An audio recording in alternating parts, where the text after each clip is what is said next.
So this girl's out back behind the bar. She's a good girl. She called a car. You got 3 motherfuckers and a big white van, 2 dumb friends and 1 mean man. Well, she'll fucking kill you. She wins every fight. She's gonna rock your shit by the end of the night. And the only advantage that a killer has is they think they have the right. I listen to a lot of true crime. I listen to it at night. I like the girl talk. It makes me feel alright. I like scary stories in the morning, and I like them at night. I like the girl talk vibes. They make me feel just fine. I listen to a lot of true crime. You know, Dennis Rader and David Parker actually sit together in hell, shaking, quaking, terrified that one day, somehow, some way, they might meet me. They took our girls away from home. They're in the woods, they're all alone. The ropes are heavy and the knots are tight, tied by a monster and his oblivious wife. Well, I hope this doesn't seem too impolite, but Ted Bundy was just never that fucking bright. He was just sort of charismatic and white, alright? And he was so fucking sure he had the right. But he's ugly, and I'm glad he's dead, cause there was no fucking candle in his pumpkin head. You're not special for winning a game with someone who you know was never playing. She could have killed you. She had every right. You just caught her off guard tonight.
Good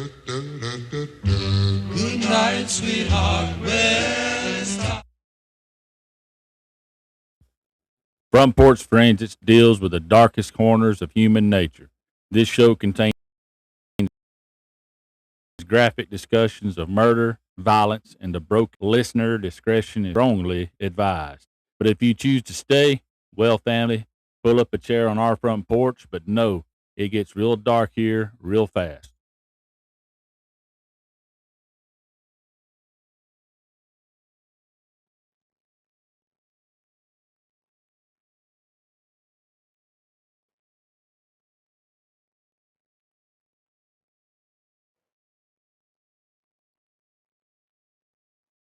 Hello, friends. Do you have a moment so that we may discuss our Lord and Savior Minarchy?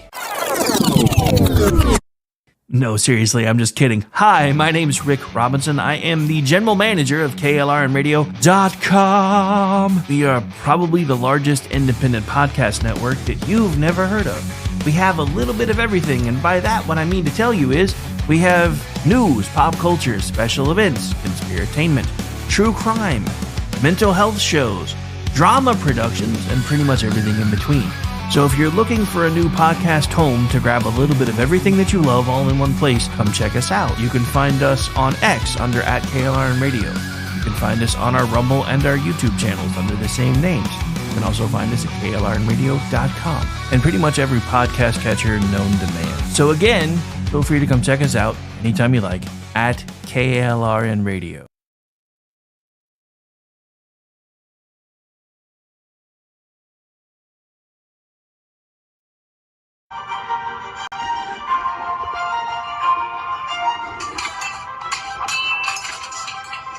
Ready to learn some medieval combat, kiddo?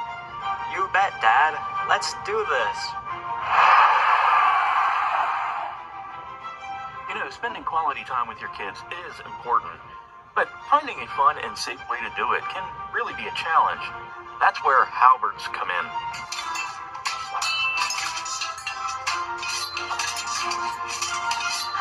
Halberds are the perfect way to bond with your kid while teaching them about history and physical fitness. Plus, they're a blast to play with. So next time you're looking for some family fun activity, grab a halberd and get ready to make some memories. Come on, Dad. Round 2. Halberds, bringing families together one medieval battle at a time. This commercial brought to you by the KLRNradio.com Ad Council.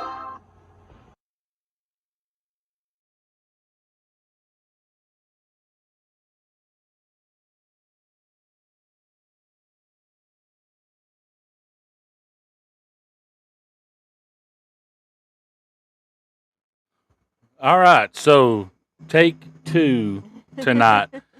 We had some technical difficulties. We had to step away and reboot the system. Before it gets any worse, I got to move this cable over. We had to reboot the system to start over. But so, welcome, KLRNradio.com, friends, family, fiends.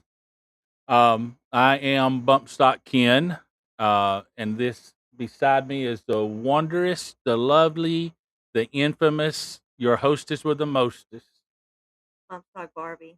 and He's my slightly terrified of me. and my better half. Absolutely. These shows actually constitute proof of life for a lot of people. So, Like I said, we're checking everything else out, making sure that sound's still good, quality's still there.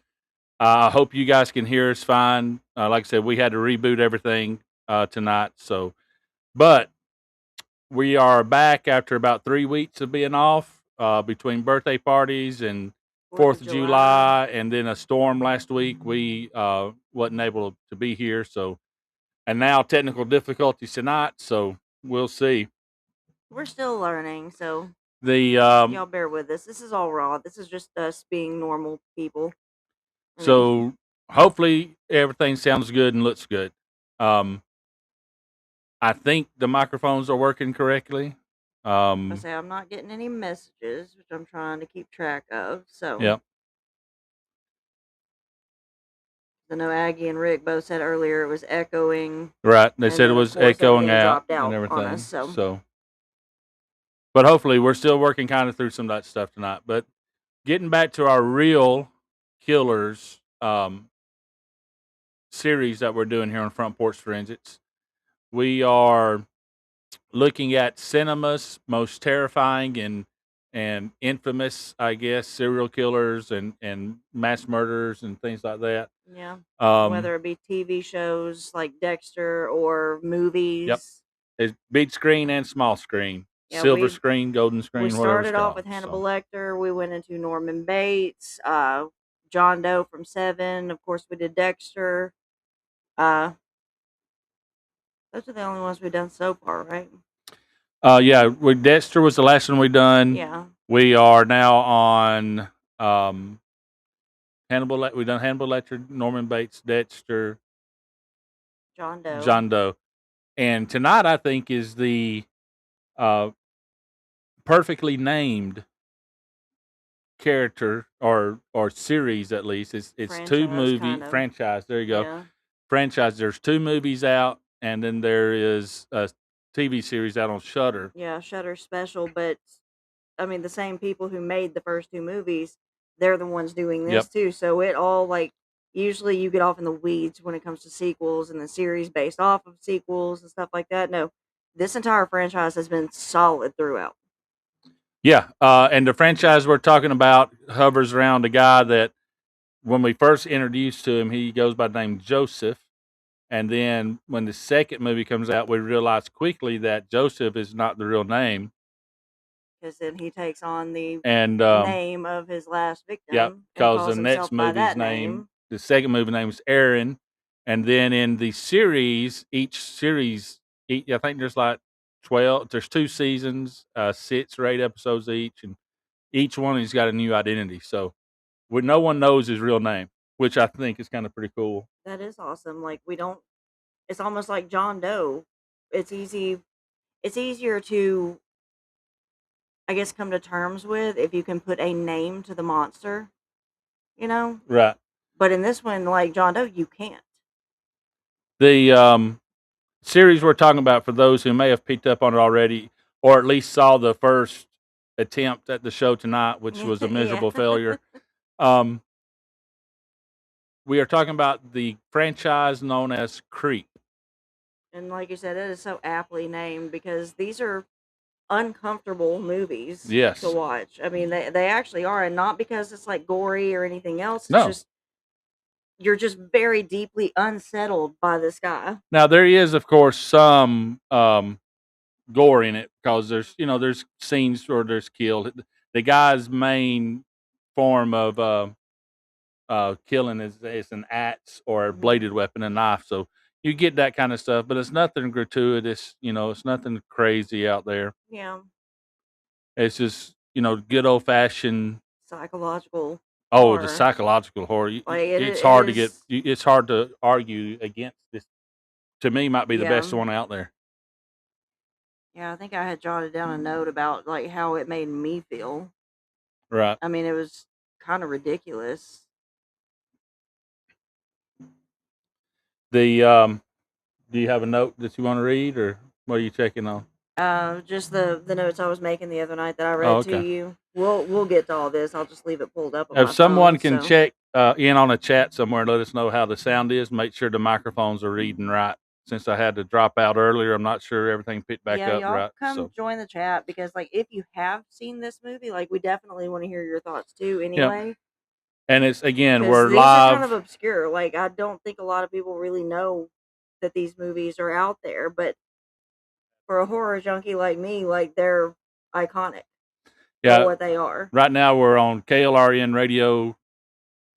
We're only streaming live on X right now and live on YouTube, but we're on KLRN radio on X, at BumpStocks and at FP_forensics. Right now we're live, and of course this will all be recorded and it will Archived, all be that kind of stuff.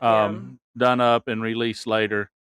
And I'll probably go through and edit some stuff and clean it up as well. Yeah. For podcast stuff. So just hit the chat and let me know how it sounds if you don't mind. I know there's some listeners out there. So either way, we're going to plug right along and move into this. So grab your favorite drink, settle in, prop your feet up, and let's go ahead and dissect one of surprised you ain't in your rocking chair. That'll be later. One of the most unsettling real killers to ever stare into the camera. Like I was saying, I mean, unsettling is the best term for these movies. Like, they're so well done for being like literally. I think there's 3. And like, if you look at IMDb for the first movie, they have 3 cast members listed, and you only see 2 of them. Yeah. Because the third one, the girl, she's on the phone. Right. But you only see these 2 men. Yeah, that's Creep. CREEP from 2014. Now there's another movie that come out like in 2004 or something that's named Creep, but this is with Mark Duplass. That's the one you want to look for. They are free on Amazon right now. So this is Creep with Mark Duplass, the actor, from 2014. That's the one you want to look for. That's the one we're talking about tonight. And then, like, again, it's on Amazon Prime for free right now. You can stream it without renting or paying or anything. Mm-hmm. After you watch that original one, it should pull up the second one for you. Yeah, so. Creep 2 come out in 2017, but then the Creep tapes are only on Shudder. Right, but the Creep 2 pops up 2017, and it picks up pretty close. Yeah, not far removed from the first movie. Completely different storyline. Yeah, he changes up his story every single time, right. which it's meant to like keep you on your toes. Yes. Because I mean, that's what he does with his victims. We were talking about that earlier when we were watching the Creep tapes, but we'll kind of dive more into that whole dynamic. I say I'm seeing you show up in the chat, Yeah, so the just chat's checking. working. All right, so I got my little outline. So keep all the squirrels in line and going this way. So The squirrel is me. yeah. I get very, very distracted very So easily. why Creep belongs in this series? It is one of the purest character studies of a high functioning psychopath in modern horror. Extremely high functioning. Yep. Because again, this goes back to the organized versus disorganized type killers. Yep. And we've talked about them ad nauseum. We mention them just about every episode. And he is ridiculously highly organized. Yeah. high organized. Yeah, high functioning is putting it lightly, I think. Yeah, For Joseph. for sure. And Joseph is the only name I really know him by because that's how we're introduced to him in the first movie. So I'm just going to refer to him as Joseph.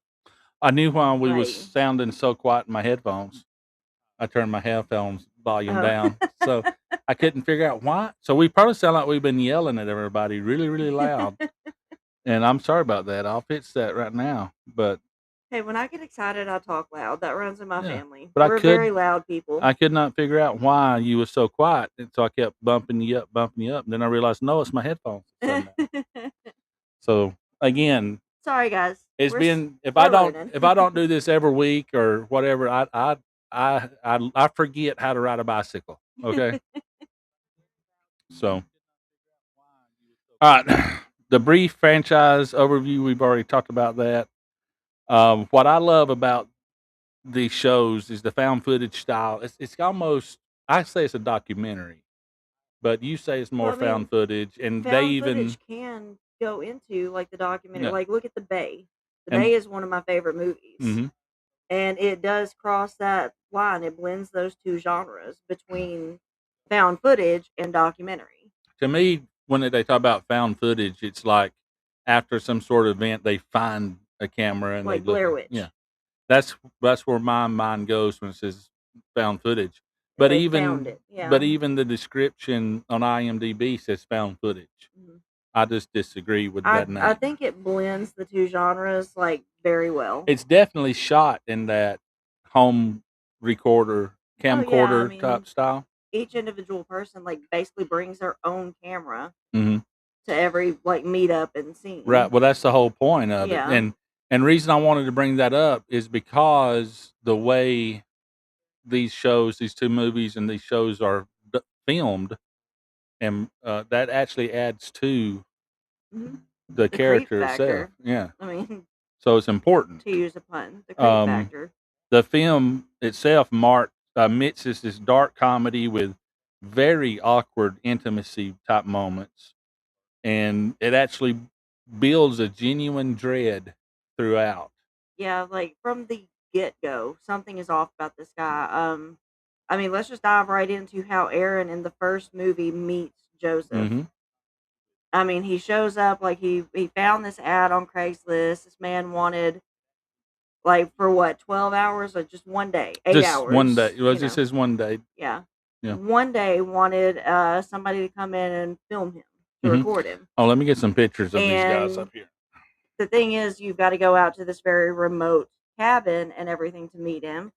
So Aaron, I guess he needs the money, obviously. So he responds to the ad, gets the address. He shows up at this Okay. cabin with a yellow door. Well, hold on. Let's back up and introduce him to Joseph first. Okay. All right, I'm going to put some pictures up for everybody.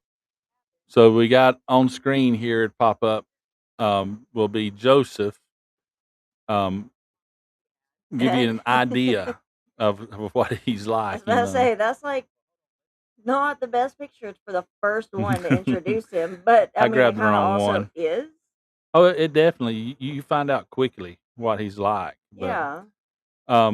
he's very normal. I say he looks very normal. Oh, I yeah. mean, yes, the smile is kind of creepy and everything, but a lot of people have weird smiles. Mhm. So, I mean, that in and of itself doesn't. So what we know of Joseph is he's in this house, and this remote cabin. right, and which he has apparently extremely well knowledge of the home and the grounds and the land around it.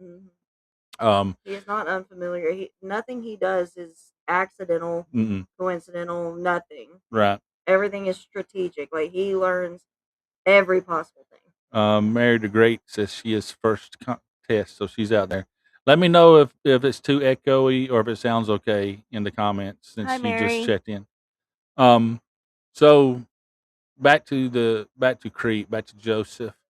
The way he hunts, or the way he gets his prey, I should say, is that he puts in a ad in Craigslist or What?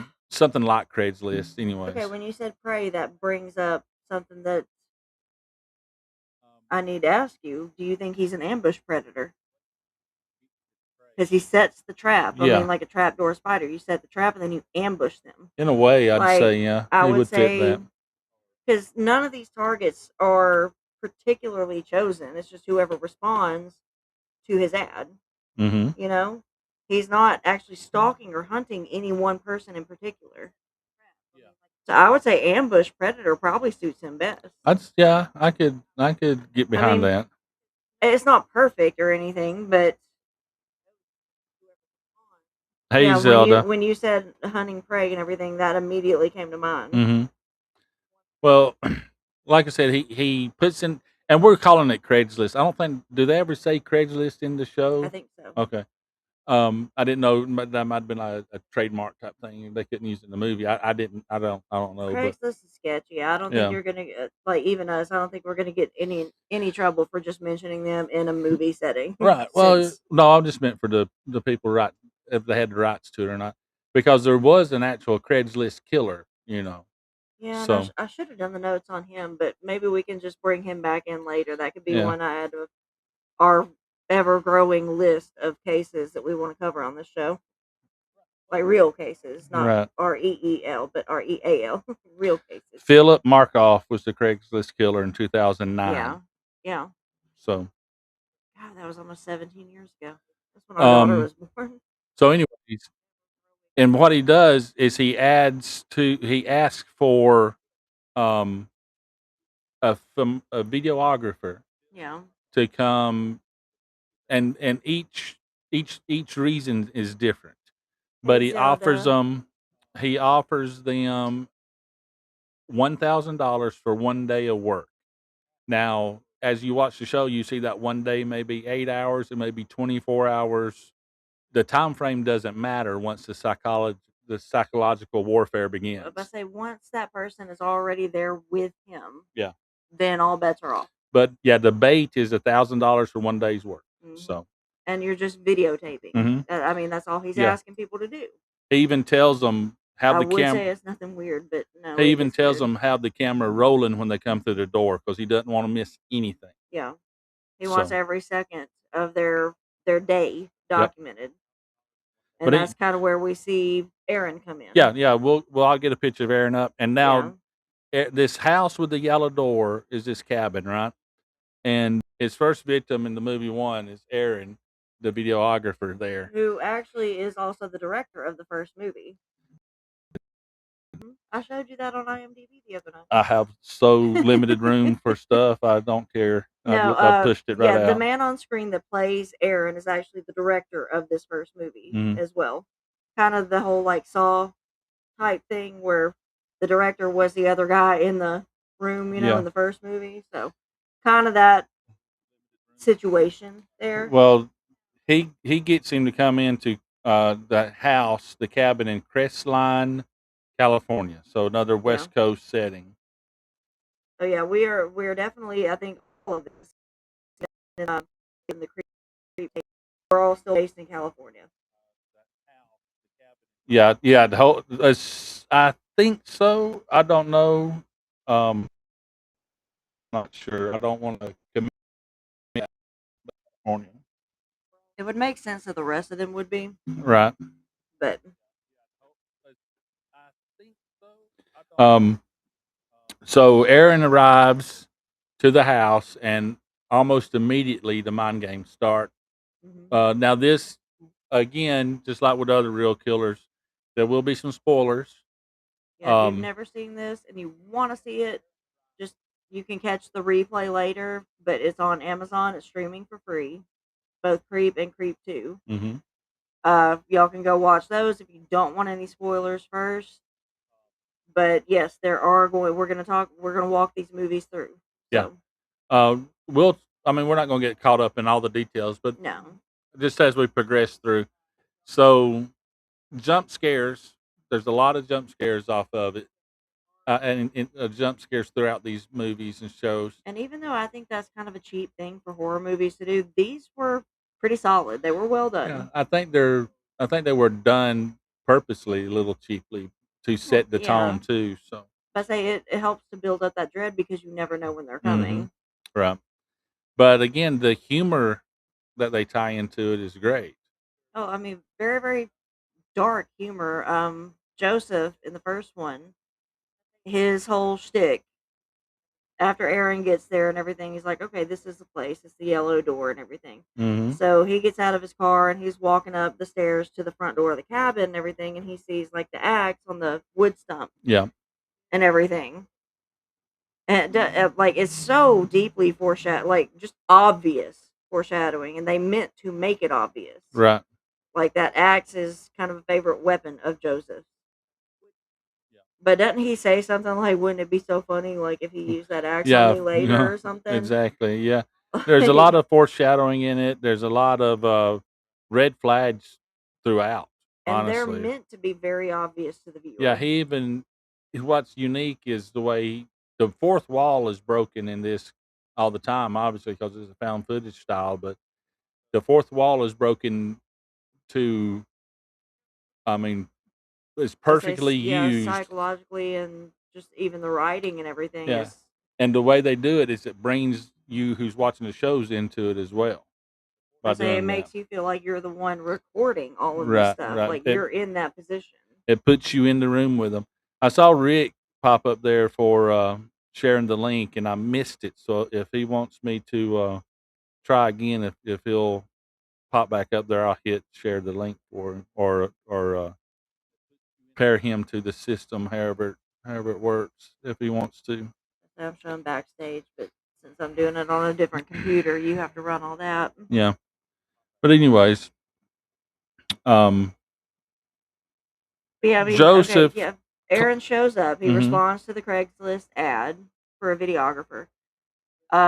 He sees the axe. He makes like that kind of lighthearted joke, like, haha, wouldn't it be so funny if this was used on me, or, something like that. Goes up, knocks on the door, no answer. Mm-hmm. So he's standing there all awkward. He knocks again. He's still waiting. And Joseph, again, this is from the get-go, like from the very outset. Joseph is already psychologically tormenting people. Because he was not at the door, was he? Like, he was outside. He went to the door, and he never would answer the door. So he waited and waited. Yeah, but Joseph, he said Aaron's at the door. He waits and waits, goes back to his car because he felt awkward waiting at the house. And then Joseph just comes out of nowhere and slams the window, scares him, gives him that jump scare thing. I think he said maybe he had went jogging or something. Wasn't that his excuse that he was out jogging? He waits and waits, goes back to his car because he felt awkward waiting at the house. And then Joseph just comes out of nowhere. And immediately we start off with him scaring the bejesus out of Aaron.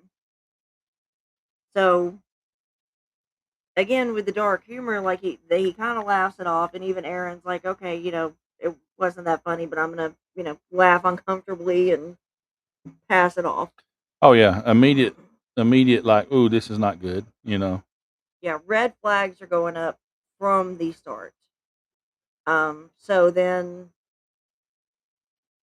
Aaron gets out of the car. They're introducing themselves to each other and everything, and Joseph's like, okay, let's go ahead and get out of the way. Give me a hug and everything, because we're going to get a lot closer than this as the day goes on.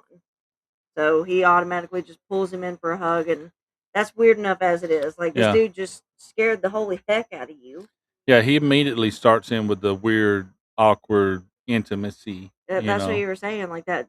Yeah, it is a very weird intimacy, and he even takes it a step further, but like 100 steps further, because one of the first things that he wants Aaron to record is him having hubby time. Yep. Which this man strips down in the bathroom completely buck naked and gets in the tub. But he's doing all this because he had told Aaron that he had survived cancer before, like beat it.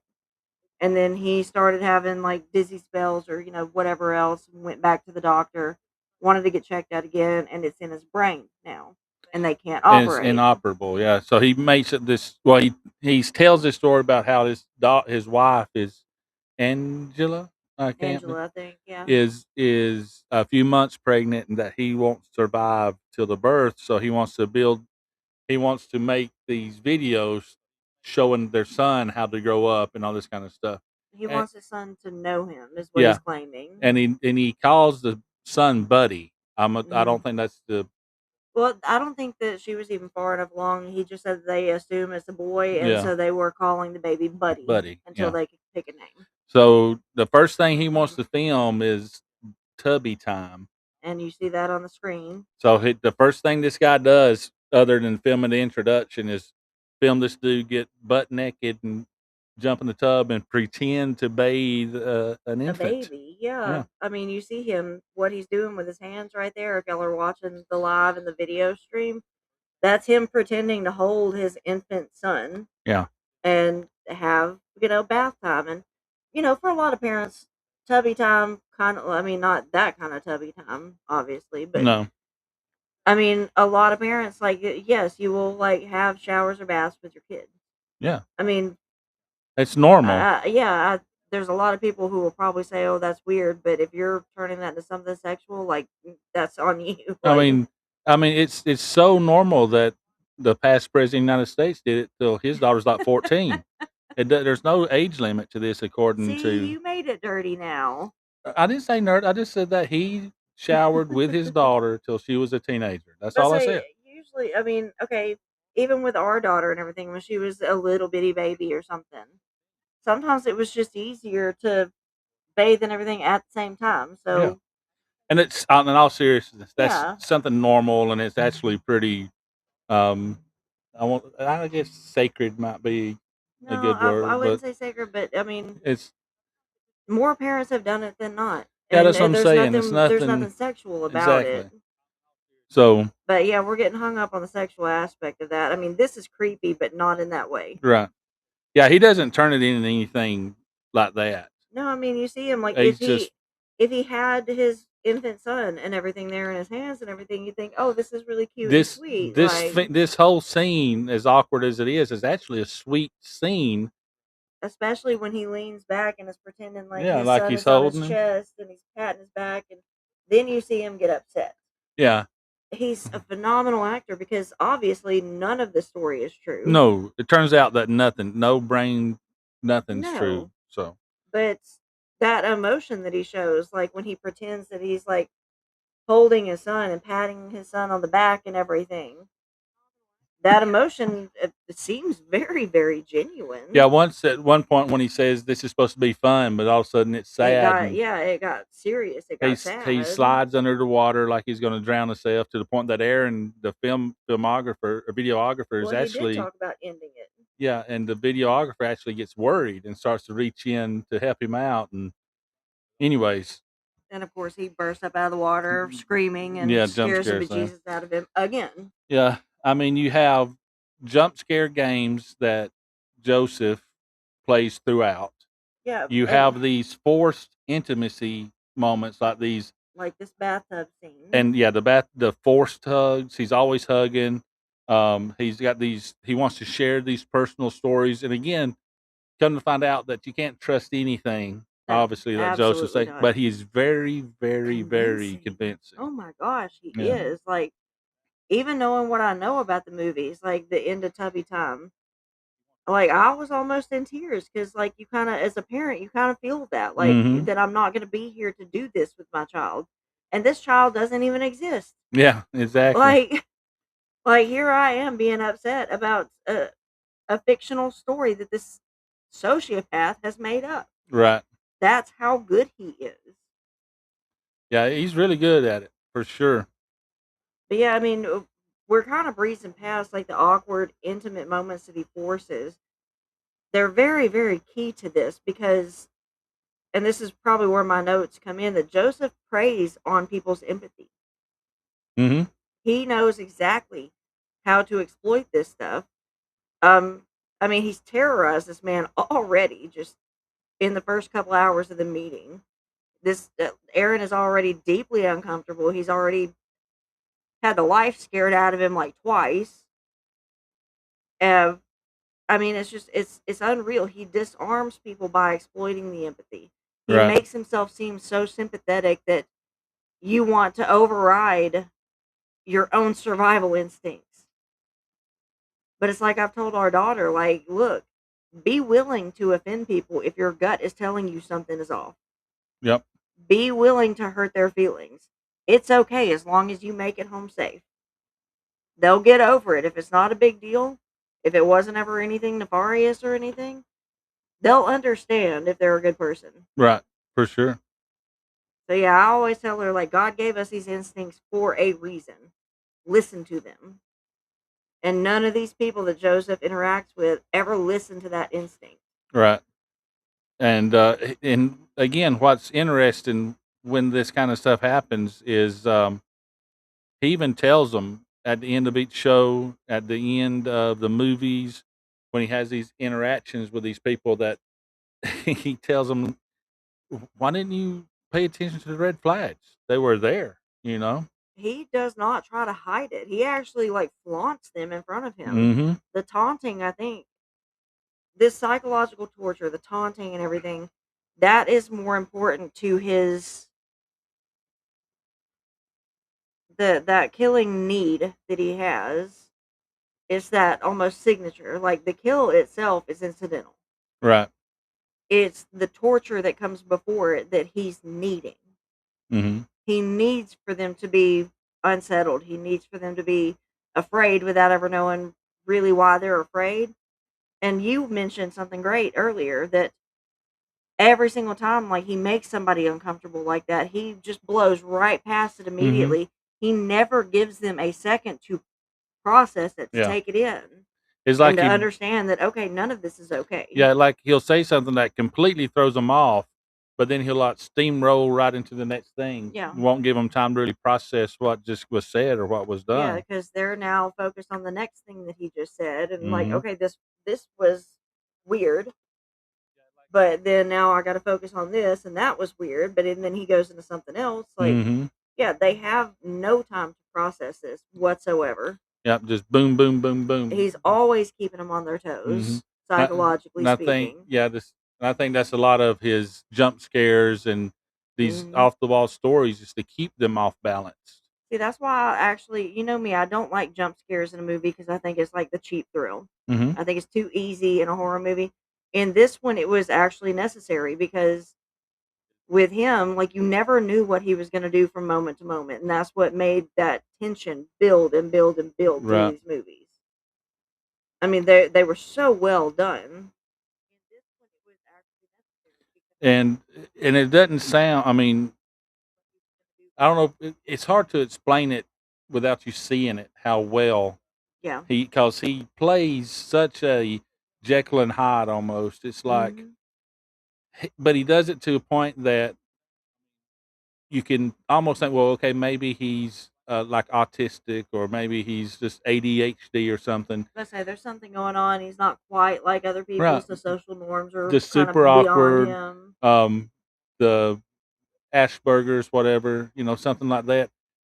But because when he's the charming Joseph or character, he's so good at it. Hmm. You almost feel empathy for him. Like, okay, you had me freaked out real bad, but we're cool now. Let's just get back. Let's say you seem to have like chilled out, Yeah, and because he is so disarming and but so each good. time the psychological torture increases in small increments throughout the entire movie. Mm-hmm. I mean, it slowly just builds and builds and builds, like on top of itself. There's new layers to it every single Right. time. Um, at some point, he convinces Joseph to stay longer and have a whiskey with him. Mm-hmm. Joseph wants to leave. He's just like, hey, just the day is up. You know, I'll just take my money. We'll get out of here. We'll go. Yep. And he convinces him. Joseph convinces Aaron to stay and have a drink with him. which Aaron agrees to. And Aaron was actually somewhat smart because he spiked Joseph's drink with Benadryl Yeah. and made Well, Joseph we fall we asleep. mentioned some of the red flags that Joseph is able to get Aaron to overlook. Yeah. The acts comments, and I want to get to the main one before Uh-huh. we move on to the end in here. But the acts comments, he the Tubby time, he takes him out to this hike to see this Oh, the heart healing spring. waters, The heart springs, to see yeah. the healing waters. And one of the rock formations actually does look like a heart, Yeah, but he gets him so, from hugging him and loving him, being best friends, almost soulmates is what. I say they like you put up on the screen. They have this moment Hmm. at the water, Yeah, and I mean for Aaron, I think it was genuine when you watched the yeah. movie. So at this point, when they leave the springs, Aaron is very much trusting. They go to this diner to eat, and then while they're at the diner, Joseph admits that he has actually been stalking Aaron before this, because he holds up the pictures that he's been taking of Aaron already. Well, when Aaron showed up to the house, because it showed him like pulling up to the cabin, knocking on the door, and Yeah. everything. Well, that's what I'm saying. It wasn't Yeah. like stalking him weeks before. It Oh was just yeah, showing no. that he'd been, He was just expecting him to come, and he was yeah, prepared, and he was taking pictures. which and, means that him showing up at the cabin and jumping in the window, it reveals that all that is on purposeful. Yeah. So it begins to make Aaron see, like, well, wait a minute, Yeah, that nothing things that aren't adding he's up anymore. yeah, things that Joseph has been doing have all been perfectly calculated. Mm-hmm. Like from moment to moment, Joseph has not done anything just on a whim. No. And then he tells this story about his wife Angela. No. We get to meet his pet first, his Oh, best friend. I don't know how we've gotten this far without mentioning. Now, you folks out there have probably seen this before. Let me find where I've got it. Here we go. Pretty common. If you like any kind of horror movies or anything like that, you've seen this before. So, Well, I mean, these are also like popular type Halloween masks and yeah. stuff. Like, So you're about I to had a meet. very similar one when I was a kid. You're about to meet what I think makes Creep famous in a lot of ways is Joseph's best friend. I'm going to play the music too that goes along with it. His best friend and like alter ego. The song right here. So here we go. This is Peach Fuzz.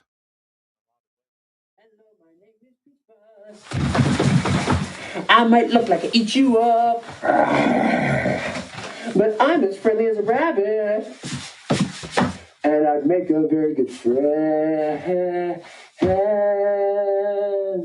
Peach Fuzz, I am here, and there's nothing to fear.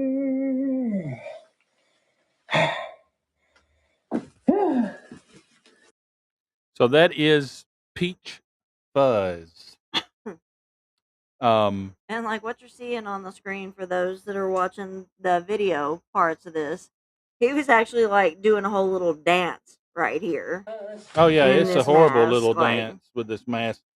And And Hey- this was supposed to be something like from his childhood that was sweet and innocent Mhm. and like a good story. And then you see this and you're like, how do you? yeah. Because like imagine a small child seeing that. Yeah, and that's the way Joseph presents it, as something friendly Yeah, and I'm your best friend type thing. So wouldn't hurt a rabbit, wouldn't hurt a rabbit. which So is probably what every serial killer is probably going to say to Yep. you at some point. I've got I wouldn't hurt a fly. it says, hello, my name is Peach Fuzz. I look like a big bad wolf, but I got the heart of a lion and I like to be your friend. Hello, my name is Peach Fuzz. I may look like I'll eat you up, but I got the heart of a rabbit and I'll make a really good friend. Peach Fuzz, I am here. Let's sit down and drink a beer. Peach Fuzz, I am here. There's nothing to fear. Hello, hello, hello, hello. See, I'm sorry if anybody put on that mask in front of me and started like reciting that or singing like sing song voice. Okay, I'm sorry. I'll walk back to town. Like Yeah. I'm leaving this house right now. Oh, that'd have been the end. But There are so many things that would have been the end. That should have been the end to begin with. but he tells these stories about in his persona of Peach Fuzz, this about supposedly his wife Angela and this uh, fantasy that gets played out in the Peach Fuzz mask and all that kind of stuff. Just outlandish tales. Yeah. Again, purposely made to make Aaron feel unsettled. Empathy. Well, it's meant to make him feel empathy. The whole like story that he's presenting to him, but then the rest of it is absolutely intended to keep him on his toes. It's supposed to make him uncomfortable, and Right. I mean, this whole movie is like a case study in don't ignore your instincts. Right. Like how your empathy can be weaponized against you. So Aaron finds Angela's contact number and calls her. This is after he drugged Joseph. Joseph is passed out. I think he got Joseph's phone and called Angela. Wasn't that when No, that I happened? think this is why he drugs Aaron, if I remember right.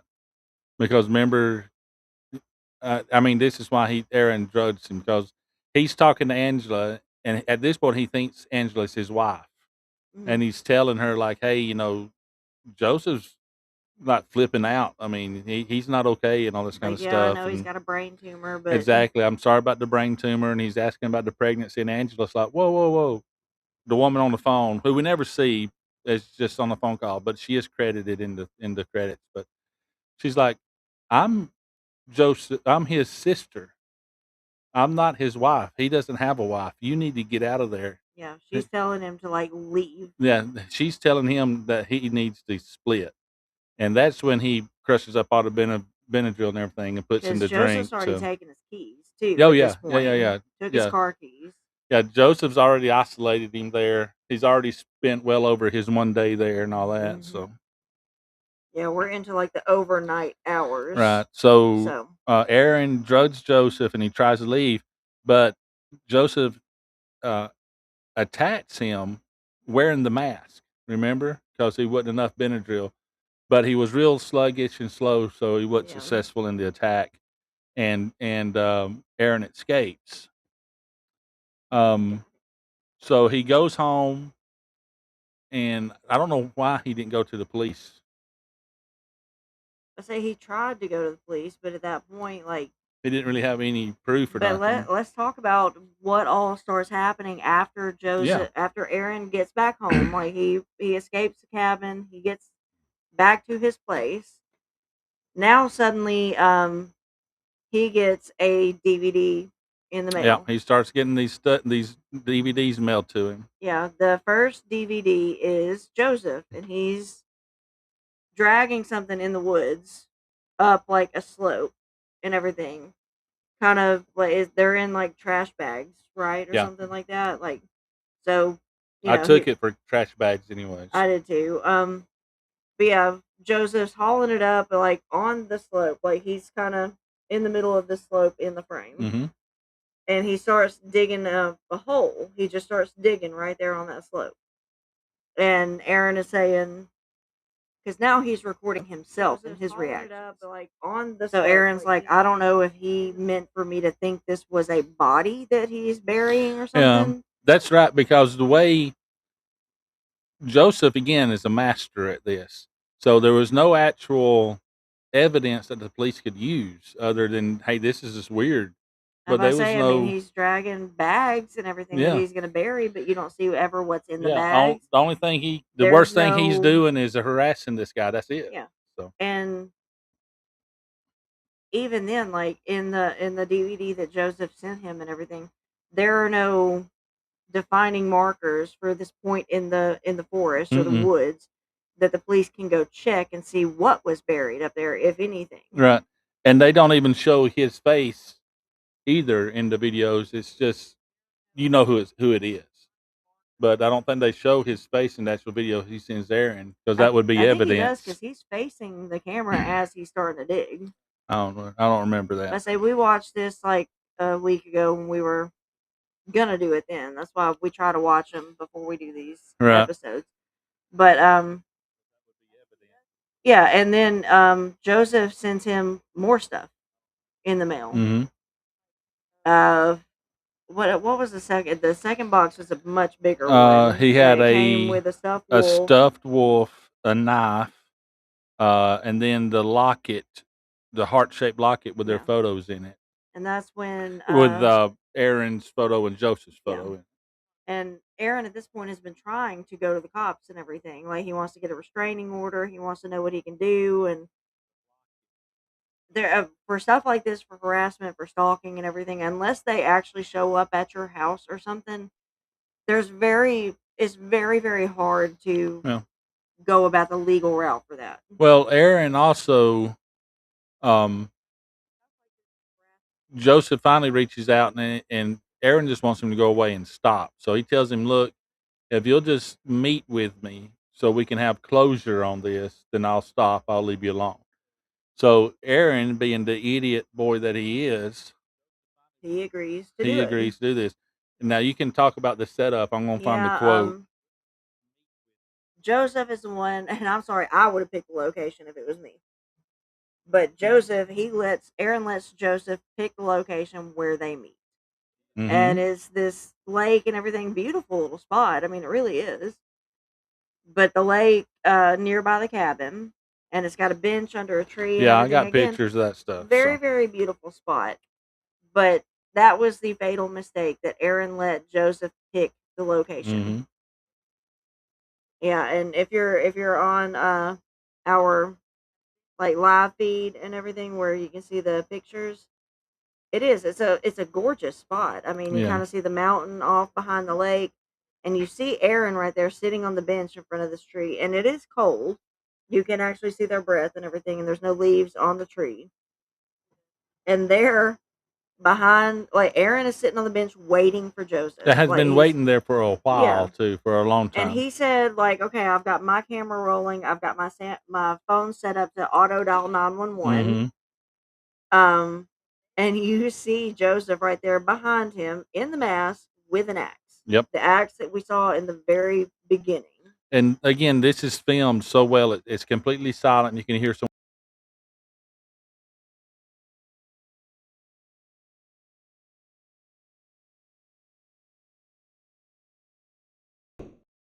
Soundtrack is completely, and Joseph stands there behind him for like an uncomfortable amount of time, not moving. Right.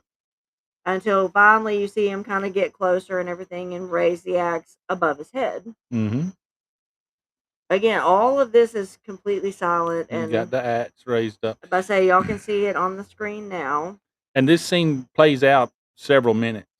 Yeah, I mean, they build that dread of it. It doesn't. Yeah, it takes a long time, but dragging makes it sound like it's not intense.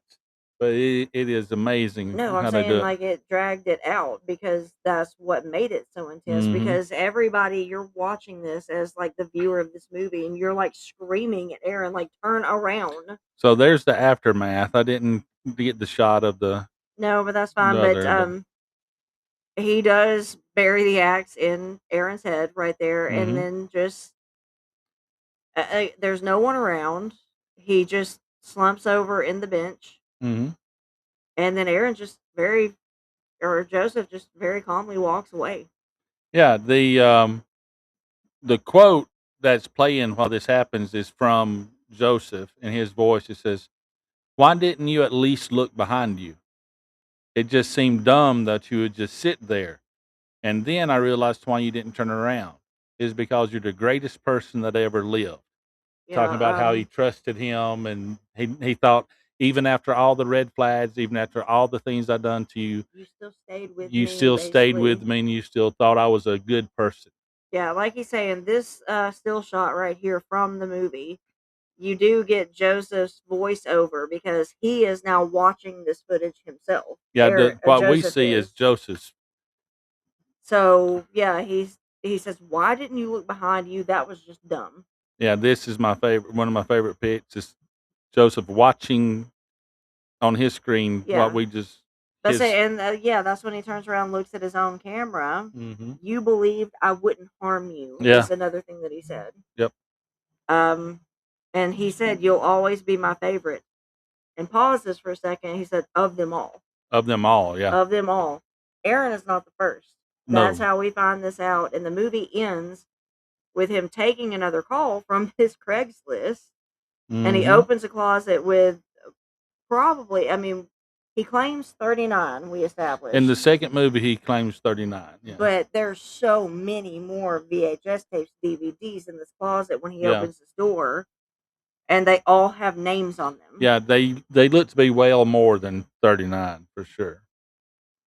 But yeah, I mean that's the first movie, and it's absolutely incredible. Now the second movie, when it starts off, it starts with kind of a just, I hate to say a filler character, but I don't remember his name, right?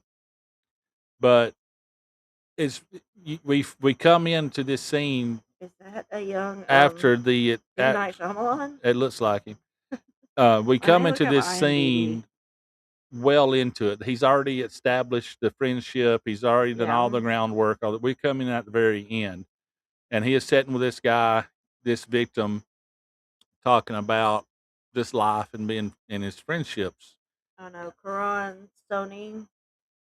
Okay. He does look like a very young M. Night Shyamalan in that. Yes, in that I still think so shot, too. though.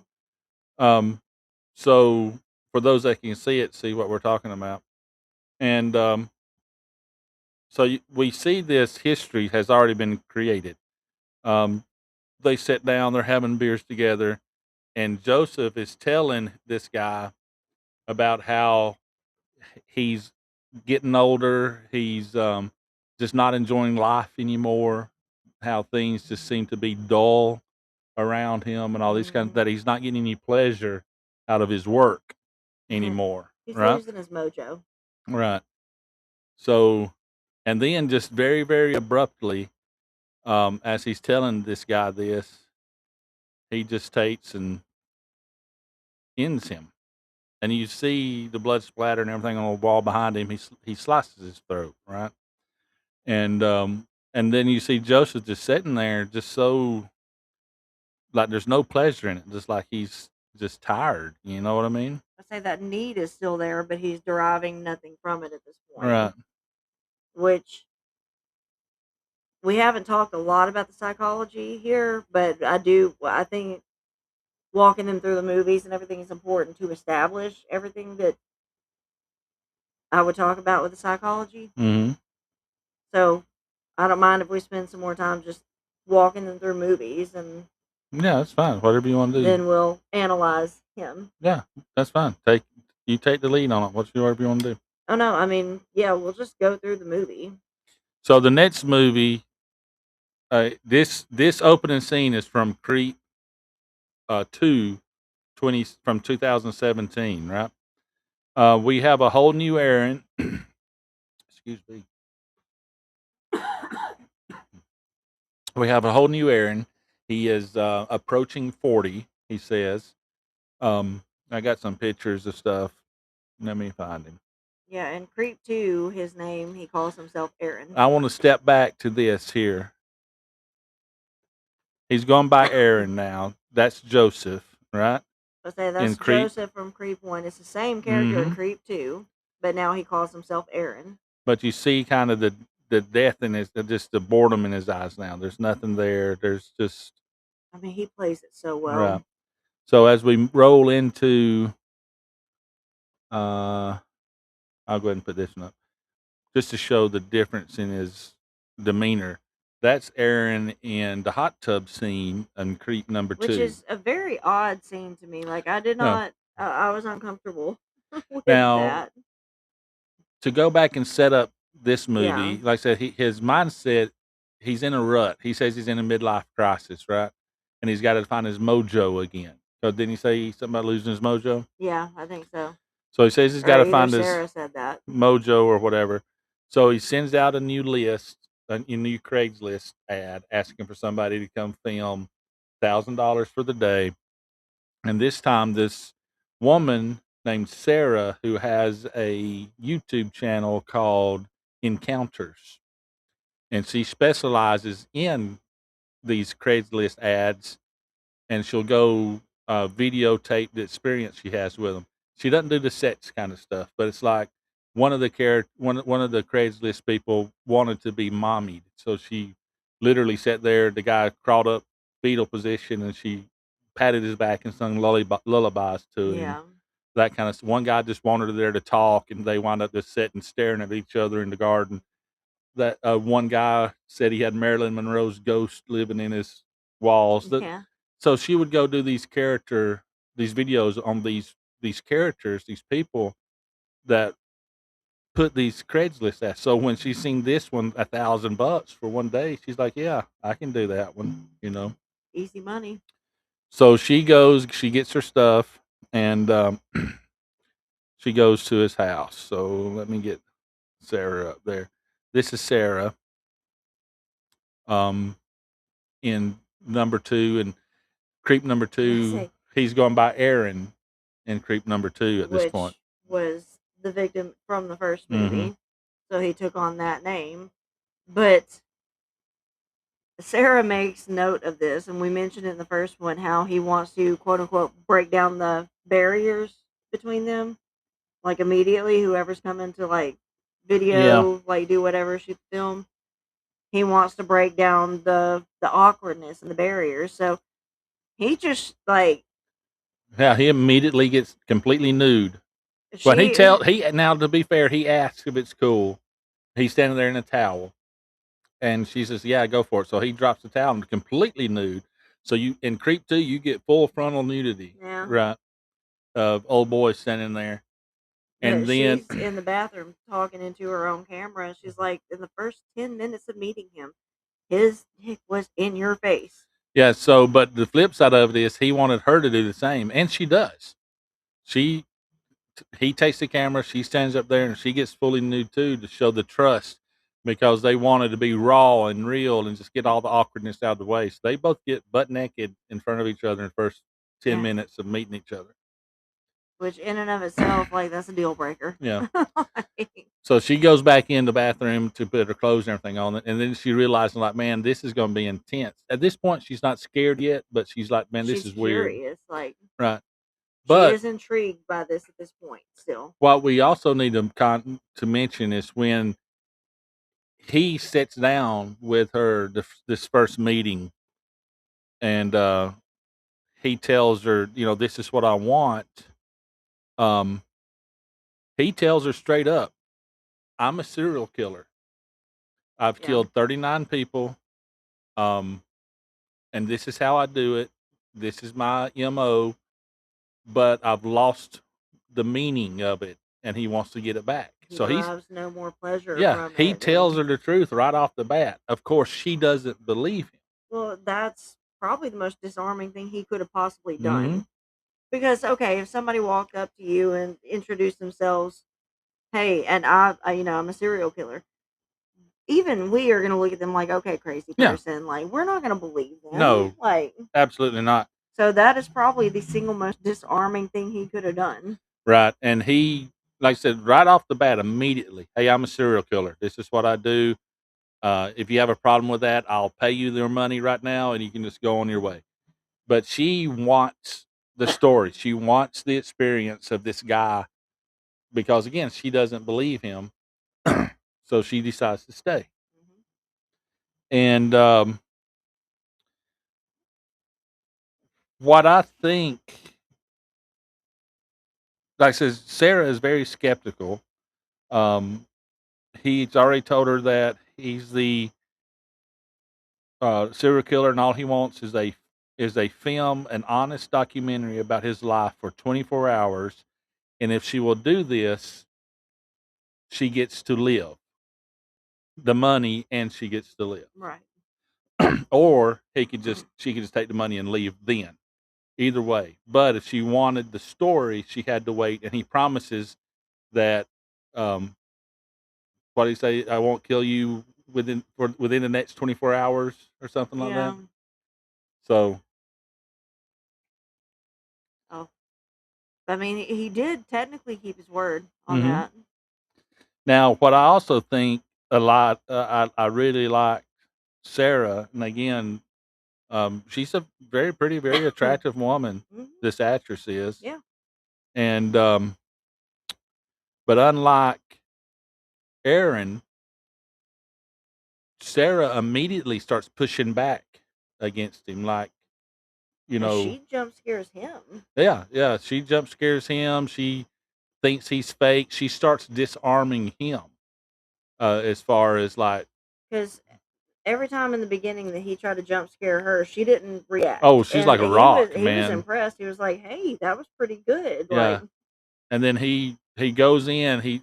She's the shower's running, and Aaron shows up, and he's going to scare her in the shower, but he whips the door open, about to go in, and she's in there, but she's got on one of those face masks, like the what's it, for acne or whatever, the beauty mask things. yeah, just those like overnight Yeah. things. So Our daughter uses she them. jumps out and scares him wearing one of those because it makes her face look weird. And she does a jump scaring him. He falls backwards and he has a big reaction and all that stuff, which But I say he was screaming. She knelt down over him when he fell down. She's screaming in his face. yeah. It was well done. So if nothing else, she is disrupting his routine. And I think he sees that as a challenge almost. I think he begins I to say that respect gave him her. the intrigue back. Yeah. Like he enjoyed it. Mm-hmm. Yeah, because that power dynamic really flips compared to the first movie. Well, I don't know if it necessarily flips, but it definitely has a major shift. Well, I mean, compared to the first movie, Right. that the power dynamic is very different than the first movie. Say at Aaron least. and Sarah light years apart. Yes. In their reaction to Joseph. Yeah, she's like the what's it called, the final girl. Yeah. Top power, I mean, she's. I need a Creed 3 because of the way Creed 2 ended. Yeah. And again, spoilers up ahead because we are going to walk through this. We'll work through it. So some key moments in 2 I want to kind of touch on. We'll talk about the role playing that they do together. Yeah. The hot tub scene still creeps me out because that's when he was talking. He was telling her, "Just leave. We're done. Mm-hmm. Just go home." And she's like, "No, we agreed. I'm gonna come here. I'm gonna do this." Yep. And she gets in the hot tub behind him, starts like massaging him and like grabbing up on his throat and everything. Yeah, he is. So I think that was this whole like, I could start to strangle you right now, but I'm choosing not to, and I think that appeals to him. You see him not in a sexual way, but he respected that. Up to this point, you see Joseph or Aaron here. I'm just gonna call him Joseph because I keep getting confused when I say her. You see Joseph there. When after she scares him from the shower, and he actually is scared of it, his attitude changes. There's a marked shift in his He demeanor. goes down to the hot tub. He's playing this music. He don't want to talk to her anymore. When she finally goes down to check on him, he's in that scene I showed earlier, him in the hot tub. He's sitting in the hot tub, right? And this is after she leaves, but he's in there all sad, all just gloom and doom. And so she walks in and he's like, "No, I don't want to do this anymore. Just go home. Take your money and leave. This is over with. I don't want to do this. I'm just going to end myself." This kind of stuff. But even that's a genius move on his part because he knew that saying that would spur her on and say, "No, I'm not going to leave." Right. So that was manipulative in and of itself. And this is when done. She gets into the tub and she's fully clothed, and she gets behind him and pulls him back against her, and like you said, kind of stroking his hair and petting on him, this kind of stuff, telling him, no, we need to finish this and all this kind of stuff. And honestly, it looks like she's coming on to him in a way. It almost looks sexual, but it's not sexual. But you can tell that it has the erotic component to it. Yeah, that's a good way of putting it. But it has an effect on him that I think at that point he gets his mojo back. He decides that grin right there and him looking right into the camera. That's all right. Here we go. He realizes like, hey, I'm feeling something again. She's made me feel alive again. You know. So that was a big. Yes, it's awkward and it's uncomfortable, but it's a very pivotal moment. The awkward and uncomfortable intimacy that we talked about, like from the first movie, I mean, it just like it kind of escalates from the first movie to the second. Right. So, yeah, the just very awkward, deeply personal kind of things that he makes these people do with him. Yeah. Well, it's very uncomfortable. Even some of the, like, he was showing her videos of his previous kills before this, but she kept putting it off as, well, this is some sort of editing. This is not real. So she was always finding excuses. And he had told her at one point that after watching some of the videos that, of course, he's not an actual killer, that he is a pathological liar, and that he just wants the infamy, the notoriety. Yeah, he just wants something to be cool so that you'll be interested enough to film this. So he's telling her he's making all these stories up all of a sudden. He's changing the dynamic because no. That's later. I forgot this part. After the hot tub, he comes up and he's all excited. He's got his life back. He's ready. Got his mojo. And he says he decided that this is his 40th film. He's about to be 40 years old, and he wants to end it with her killing him. He wants to make her the serial killer. Yeah. Instead of him. He wants to end it all. Maybe not a serial killer, but just a murderer. Should be the murderer and not him. He wants to end it in this epic way that ends him and have her do it. He still is at least making her think that he's suicidal. That he wants to die. Right. And he, of course, he shows her, let's see, when he's talking about this going on, when he's telling her this plan, they're driving down the road and he's wearing peach fuzz. Yeah, he is in peach fuzz mode there. He's telling her, peach fuzz, well, he's saying, peach fuzz is back, and that he's getting his mojo back a little bit and all this kind of stuff. And he's got an idea on how to end the show or end the 40th video and breaks the news to her that he wants her to be the one to kill him and all that. And she, of course, is like, that's ridiculous. I'm not going to do that. And but he gives her the axe wearing Peach Fuzz's mask once they get back home to that different cabin, but another remote cabin. Once they get back to that cabin, he lays down on the coffee table with Peach Fuzz on, gives her the axe, and tells her to chop his head off. And she's actually holding the axe like she's thinking about doing it. Yeah. You can see her actually wondering about it, like, there was should a lot I do leading it? Up to that got her to the point of even considering it. Oh, there's tons. You want to touch on some of that stuff? I mean, we still got jokes coming on in about half an hour, and I do want to talk. You see this comment in the chat? Patrick Brice, hey, it's the director of the film. Thanks so much for watching and chatting about it. I say, if that's actually you, like, holy crap, welcome. Like, first off, phenomenal movies. Like, the Creep movies are amazing. Favorites. We mentioned earlier that there would be some spoilers, Mr. Brice, so we hope we don't upset you with that. But phenomenal films. The series also is phenomenal. The way it is produced, the way it's shot, one of my favorites ever. It's actually me. Holy crap! Like, I'm actually like kind of fangirling a little bit right now. Oh, that's really cool. Thank you, sir. Hi. We normally stop at 9. We got like 20 more minutes. If you want to, you can shoot one of us a direct message, and we would love to do absolutely. Like, you can come on live. We got about. Well, hold on. You can send us a message. We can set this up again and do a full breakdown with everything with you as a guest if you want to one day. That'd be an honor. But this is awesome. But we have the right here. It says we have the permission to spoil away. Awesome. So we're on Creep number 2.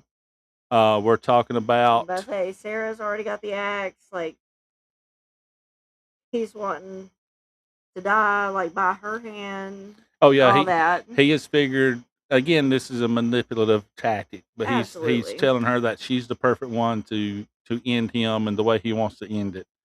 Um, out back grilling right now with the family. That's the best thing to do, man. So he's on his porch too. Yeah. Awesome. Awesome. But yeah, DM us at some point, or we'll DM you. That'd be Yeah. cool. And I'm a horror freak, so I'm kind of fangirling. I'm kind of geeking out a little bit right now. either way, we're both going to follow you after this. So yeah, sweet. 100%. So of course you see her. She's actually thinking about it because he has gotten into Sarah's mindset to the point that this is a possibility. Ultimately, she doesn't do it. Can't do it. And then the I next, know you probably wouldn't even let the dude finish a sentence before you swung it. Like, that's just you. hey, But as a woman, like, I get it. Like, I don't want to have to do something like that. So don't force my hand with it, right. So, and then I think what's even worse is he tells her, well, then I'm going to make you be a murderer by proxy, I guess. Yeah. I can't remember the exact wordage, but by not doing anything, because he's going to hang himself, right? And he's expecting her to not react, and then he would just die, and then the murder would still be on her hands, even though she didn't have to swing an axe. Wildlife again. Huh? Local wildlife again. Yeah, little bug, wasn't a spider or nothing. So he hangs himself in the living room off the banister, and of course she's freaking out. She's trying to pull him up, picking him up. She give any kind of slack in that anything rope. she can do to save his life, right? And then the rope breaks, and she's trying to revive him, bring him back, and all this kind of stuff. And at that point, he comes back around. He's coughing. He's alive, obviously. Well, she goes back to her room. She's packing up. She's out. That was the line that crossed. I say there were so many other lines that should have been the deal breakers, but yeah, I mean, even for Aaron in the first one, right. I mean, so oh man, all the red flags. And again, I love the fact that our main character Joseph / Aaron, fill in the blank with his other names, the way he would almost get frustrated with his victims because he would give them so many clues, so many red flags. Again, the these foreshadowing is obvious, Yeah. but it's meant to be obvious, which makes it so much better because, okay, when you see something that obvious, are you just going to automatically believe it? You probably should. Right. But you most people are going to be like, no, that's too obvious, and you're going to gloss over it. But you can see Mark Duplass's his reaction about it. He almost like he's disappointed in him in a way. Like, why did you not catch this kind of stuff? I mean, look at what he said to Patrick's character in the first one, Aaron. Mm-hmm. Why didn't you turn around? That was so dumb. Right. I mean, yeah, my first question was, why did you even let him pick the place? Right. I always say, do not ever let them get you into a second location. Mm-hmm. Like, if he wanted to do this, okay, you have the cops over and tell them you can come to my house and you can talk to me about this. Right. Have the cops and everybody there. A circumstance you can control. The where we at on? Oh yeah. So she's trying to leave. And that's when he tells her. She starts saying, "No, I'm sorry. I'm a pathological liar. All this kind of stuff. He just want to give her something interesting to film to keep him company." That Ironically, kind of stuff. Him saying he's a pathological liar is not a lie. Exactly. I mean, I always loved that little bit of irony there. So good.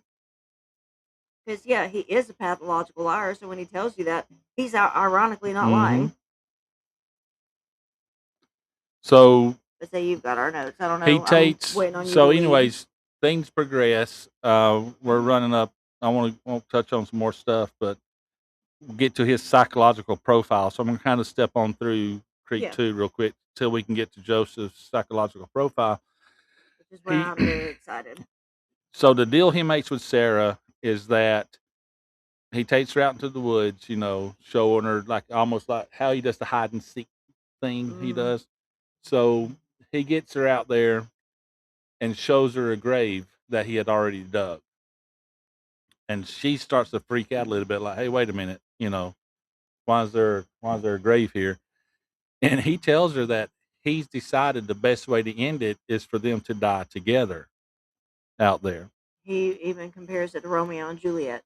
Yeah, and Like, he's already built the grave. He's already dug it. Mhm. It's already there. But because he's talking about how he has created such a relationship with her that they're almost soulmates, that they should be together. Right, which is automatically weird, but And all the, pretty much everything about this dude is weird. So. I mean, he has manipulated her to the point with all these intimate details that she actually gives him a kiss because he convinces that he's never had a girlfriend, never had a first kiss, never had sex or anything.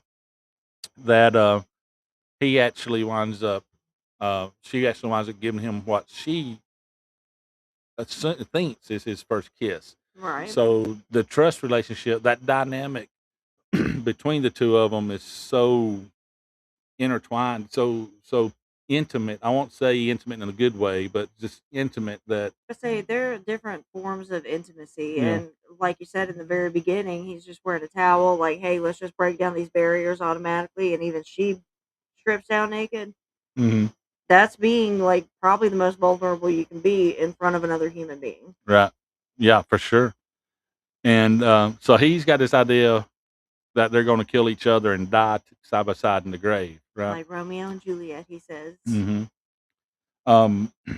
Well, violence at that point erupts. Yeah. She just immediately, no, I forget. She starts to reach for a knife, but he had already taken the knife away from her without her knowing. She like kept it in her boot or something. Well, he's standing there in front of her holding this knife. And when he's telling her to plan, he takes the knife and just starts stabbing himself in the you side. You can hear him doing it. Oh, and he does it like 6 times or something. Yeah, it's ridiculous. Numerous times. Yep. And I mean, you can actually hear the pain in his voice when he's saying, "We'll die together." It'll be like Romeo and Juliet already got the grave dug. Her face right here, this is the scene where she's actually watching him do this. Yeah. And just like phenomenal actress here. I forget her name. But I forget it. Just the absolute look of horror and confusion on her face here. That's hard to fake. So again, phenomenal actress. Yeah, but yeah, again, this is them outside in the woods and everything. He is stabbing himself. He's saying, "We're going to die together like Romeo and Juliet." This is her watching it happen. Yeah, and he stabs her 2 or 3 times and pulls a knife out like to give it to her, and she just notes right out. She turns around and she's high stepping. I say I'd have been doing that way earlier, but that's just me. But she gets out of there, and I'm good with being rude to people if it means self-preservation. So at that point, the chase is on, right? You get because you realize that Aaron or Joseph that's is what we're calling him. So yeah, Joseph character is very much. He's in a lot better shape than you assume because even after all those stab wounds, he's able to chase her down. He probably knew exactly where to stab that it wouldn't be too damaging. I don't care. I mean, that's a bunch of stab wounds. It's still stab wounds, right. Yeah, for sure.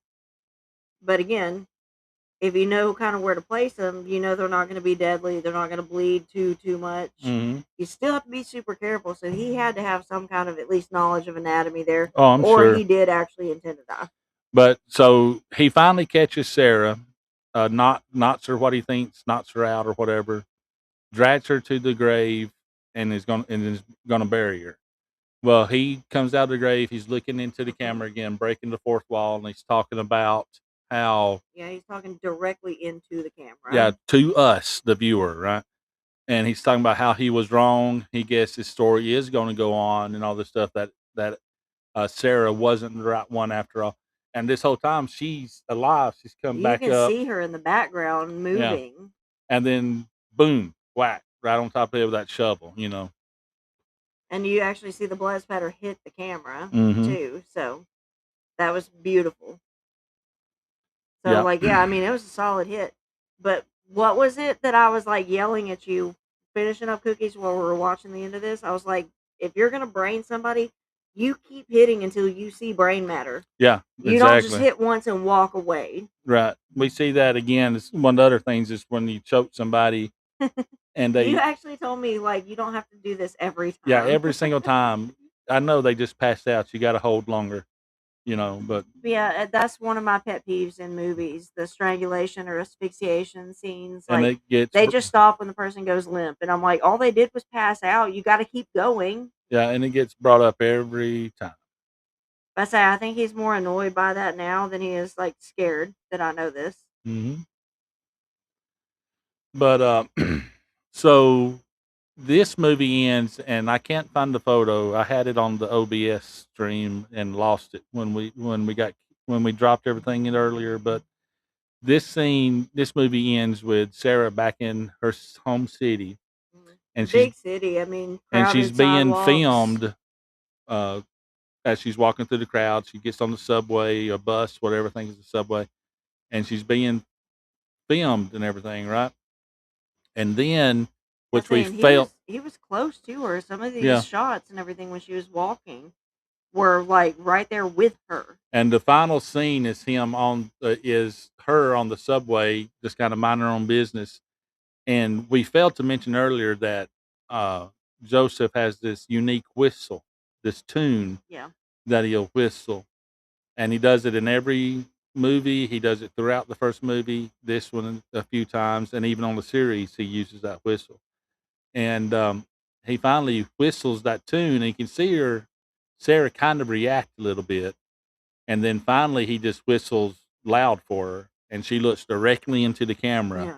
Dead at and him. then her face starts to change just enough, and then boom, black screen. You can see that recognition dawn on her face. And it's one of the. And it's so perfect. It's a perfect ending. But now I want to compare the two movies real quick before we move to the psychological part. Which one, and I know which one I have, my preference. I like the first movie. To me, is the best. It's the iconic one. It's the one that set all the rest of it in motion. The ending of 2, as good as it is on that, I mean, absolutely wonderful scene.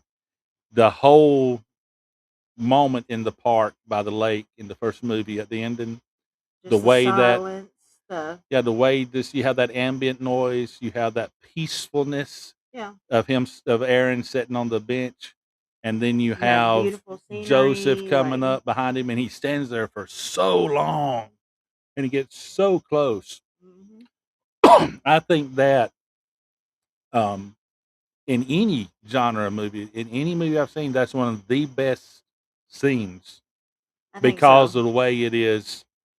The way it is, it's drawn out just long enough that it doesn't get tedious. It makes you uncomfortable enough. It builds that suspense. The scenery is beautiful. The lack of a lot of sound, nothing over. There's none of the ominous, intense music. Exactly. There's no music added, nothing. I think it is beautifully done. The subway scene with Sarah, again, no ominous music. Also a great scene, but I think I'm with you with the lake scene in the first one. Yeah. The Sarah character is phenomenal, the way she pushes back on him. And Joseph's reaction to her pushing back is chef's kiss perfect. Yeah, I mean, I don't think we have like any notes about these movies at all. Like nothing we would have done different. Because I don't think they would have been as uncomfortable as they were. Now, we have talked about, well, let's look at the psychology real quick first. The Joseph's psychological profile, right? The core classification would be organized, for sure, intelligent, socially adept serial killer with strong narcissistic and psychopathic traits. The narcissism, we've also talked about that. We've talked about organized versus disorganized killers. Extremely organized. Yeah, he's highly intelligent, and they tend to be the organized killers. Mm-hmm. So if y'all can go back and hear any one of our other past episodes because I've talked about this a lot. Yeah, before we end, I want to touch on the previous shows about the other movies and touch on this one again to close out. But I'm going to get through the psychology of it first. The narcissism that you mentioned. Yeah. I've always talked about psychopathy is like a psychopath is not actually a psychological term. It's just kind of a generalized word for a whole bunch of different like symptoms, Right. basically. And we see this most commonly with antisocial personality disorder. Mm-hmm. The lack of empathy, the narcissism that you mentioned, all of this kind of stuff, manipulative traits. Like, he's highly manipulative, and he does it so very, very well. So I would definitely say antisocial personality disorder is in play for Joseph, Mm-hmm. 100%. Yeah, the superficial charm, the grandiosity, Yeah, the pathological line, the all of it is manipulation, there, lack of remorse, shallow affect, callousness. He forms these friendships just just so to he can hurt satisfy these, his need. just so he Yeah, can hurt them. yeah, Actually, like, yeah. that's the need, To destroy them. You know. the psychological need. Again, like I said earlier, the killings are actually incidental to Mm-hmm. this. What he needs is what he's doing, tormenting them. And his trophies being the videos, that also shows that would play into his narcissism as well, because he watches Absolutely. them over and Like, over and over. yeah, and he's going to watch these videos and almost like praise himself for being so much smarter than these other Mm-hmm. people. I mean, again, with the question, as he's watching him murdering Aaron Right. in the first one, he says, "That was so dumb that you didn't look behind you." Mm-hmm. He's praising himself for his own intelligence and mocking this dead man, Right. And this victim. He's mocking he him. even says that Aaron was the best of them all. So he Yeah. was his favorite, even though I say up until maybe some other ones come yeah, along, but that disappointment there, and it's not even he's praising his intelligence about his own intelligence too, but he's actually praising Aaron's character as well, because he says the reason you didn't turn around is because you you loved me. trusted me. Yeah, yeah, you trusted me. You're the best of them all. You believed in me. You had faith in me. You really thought I was a good guy that Say I the beat character down. Aaron trusted him when he absolutely should not Hmm. have, and it still goes back to that point that, like, I was making even to our own daughter. Like, don't let your sense of sympathy, empathy, politeness, civility, or whatever, Hmm. don't let that overshadow all the major red flags.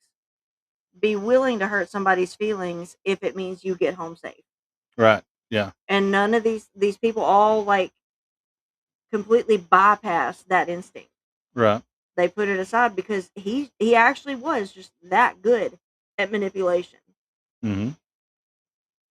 So I mean, I think that's just, it was so phenomenally done. Like, I cannot say that enough with the first movie, especially.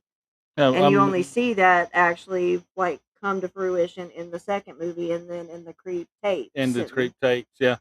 I think that the reason, of course, the first time round, because it's new, you haven't seen anything like it before. The first movie hits so much harder, I guess, in a way. I The mean, second movie, and this is with any kind of character, like the Strangers. You remember that movie? I say I Yeah. just watched it yesterday. Yeah, The second I one watched rolls it around. again. The Saw movies are perfect. The first Yeah, movie, phenomenal. The second movie, you're like, hey, I've seen this. yeah, Well, what I love about the Creep series is the first one was outstanding, beautifully done. The second one, you're like, well, I've seen this before. Well, no, because they flip it. yeah. It's a completely different persona. It's a Yeah. completely different vibe. Like, yeah, the sequels to stuff like, 1, 2, 3, 4, however many you get, like all these big franchises, they start to get goofy after a while because, like, you've already basically done everything. But these guys with these movies, like the second one is just as good as the first. Yeah. I think. Like, yes, it doesn't hit quite as hard as the first Hmm. one because, I mean, you've already seen the first Yeah, one and you, everything. you are You kind already of, know who this person yeah. is.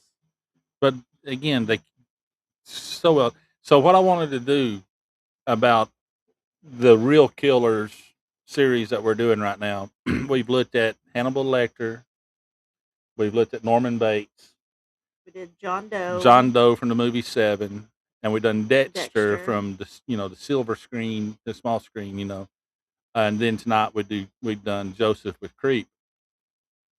I'm going to say something that might be a little surprising, especially with Seven being such a good movie and the Hannibal Lecter characters and all that. To me, and hey, this is not because Mr. Patrick Brice is in the chat. I've actually had No, thought you about were this actually before. saying this earlier today while we were talking all The this. Creep series, the way it's done, because I love found footage type documentary type stuff. I say you downloaded that whole app on our TV, just found footage horror. Like, to me, Creep is the best of the bunch. oh, absolutely. The way it's shot, the way it's put together, the acting in it. I would The fact actually that put it up against The Bay. the for fact me. that they don't have an ensemble cast, it's really just those Yeah. two, that kind of stuff. The Creep movies are those that I would buy and rewatch, and I don't rewatch hardly You anything. do not.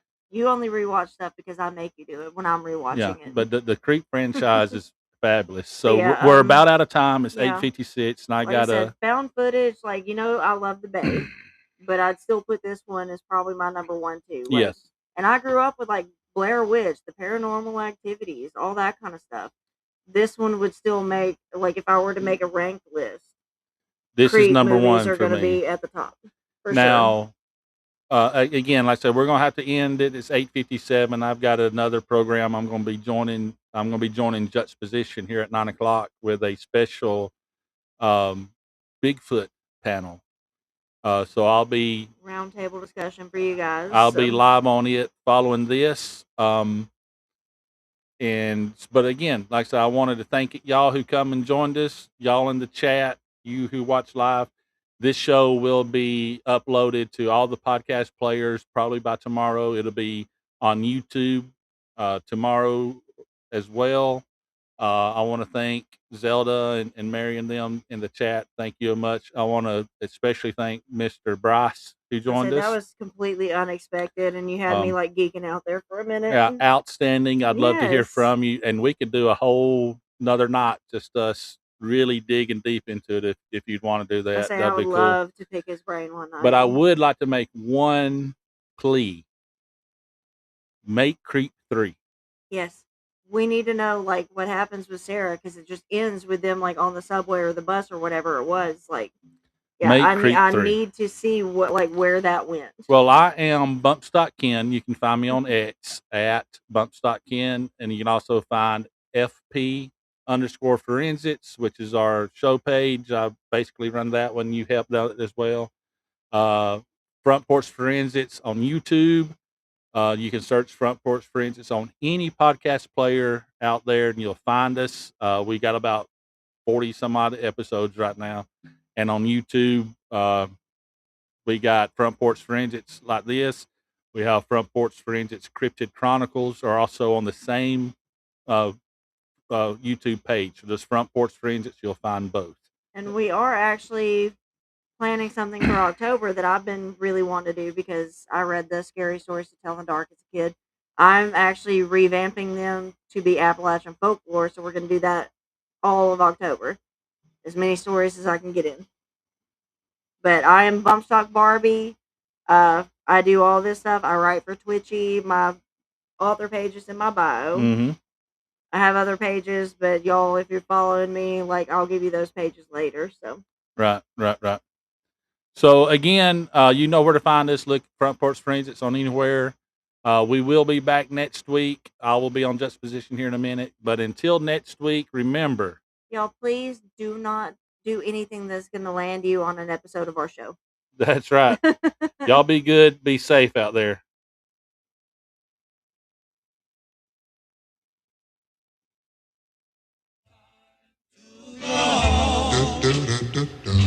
Good night, sweetheart. Well, it's time to go.